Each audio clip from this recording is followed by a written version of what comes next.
Welcome, everyone. Today, we're unpacking the official Domestic Tourism Growth Strategy, or DTGS for short, spanning the years 2012 to 2020 for South Africa.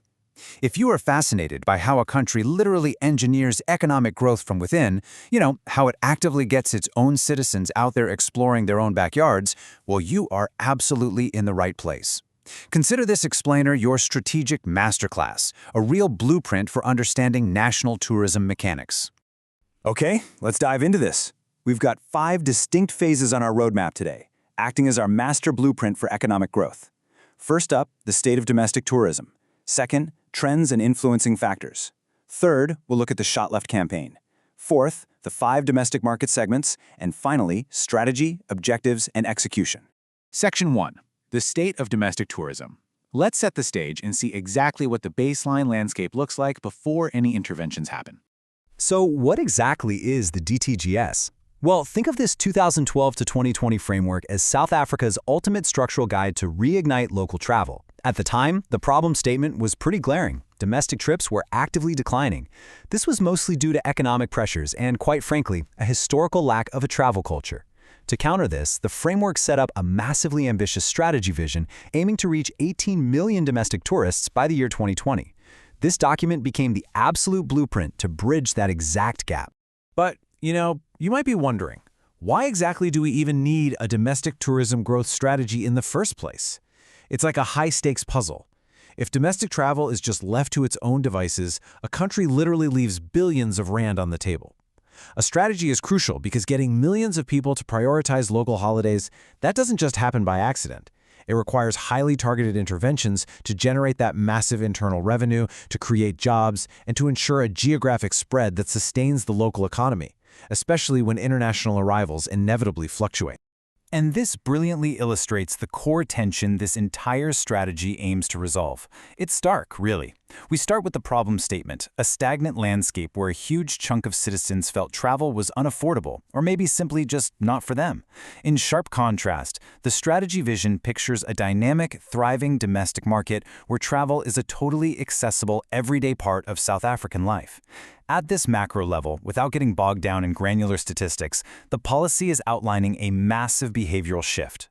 We are talking about moving from a public that stays home to a public that actively explores.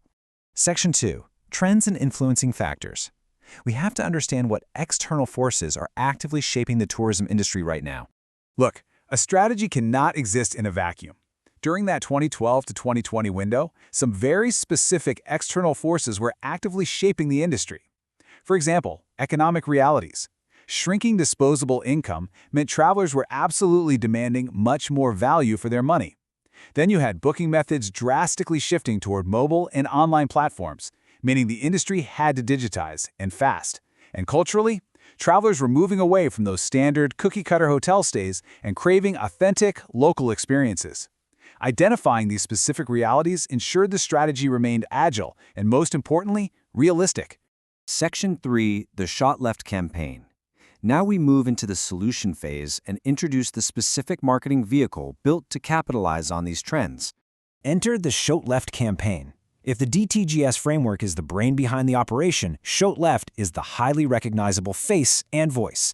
It's the hero stepping in to stimulate domestic travel. The phrase short left actually comes from everyday South African taxi slang, meaning I want to jump off just around the corner. And honestly, it's a brilliant concept. It instantly makes domestic travel feel accessible, local, and totally spontaneous. It operates as the primary marketing engine, taking a lofty, complex government vision and translating it into a catchy, everyday call to action to get locals moving. Section 4. The 5 domestic market segments. Let's shift our focus to the who of the strategy. As we go through this, maybe think about which category you or your family might fall into. To successfully stimulate a national market, you kind of have to divide and conquer. The DTGS takes the entire domestic population and strategically carves it up like a giant pie into 5 distinct equal demographic slices for strategic targeting. We have our spontaneous budget explorers, New Horizon families, high life enthusiasts, seasoned leisure travelers, and well-to-do Masanzi families. The strategy deliberately treats every single one of these demographic groups as fundamentally vital to national growth. There's no one-size-fits-all here. Every single group gets its own highly tailored focus.